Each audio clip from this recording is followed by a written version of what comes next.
Who's ready for some data to help you evaluate your texting efforts? Hi. I'm James from Mobile Text Alerts. I'm going to walk you through your messages report in your online dashboard.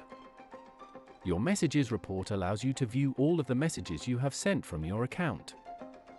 This tutorial will walk you through how to navigate this report. Click on the Sent Messages Report tab. This report can show you a list of all messages you have sent or received in a specified time period. You can select to view only outbound messages that you have sent, only inbound messages that you have received, or all messages.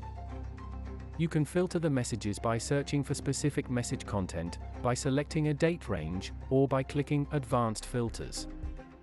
Click the arrows icon just above the table of messages to refresh the report. The message column shows you the content of the message that was sent.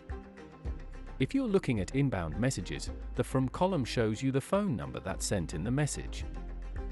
The To column shows you which of your account's phone numbers the message was sent to.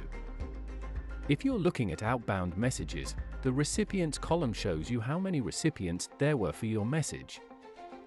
Clicking on the links under this column will pull up an individual delivery report showing individual phone numbers, names, email addresses, and delivery statuses for each recipient. The Edit icon will allow you to edit contact information for your recipient. The Credits column shows you how many message credits your message used up.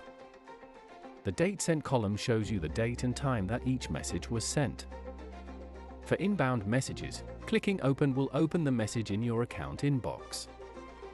For outbound messages, clicking Details will show you a report letting you know how many people were sent the message, how many responses you received, and how many people opted out in response to the message. And clicking the Send button will take you to the Send a Message page and will automatically copy and paste the content of that message into the text box and select the recipients, so that you don't have to set up the message again. And that's your messages report. Now you're all ready to start sending messages and analyzing your data. Thanks for watching.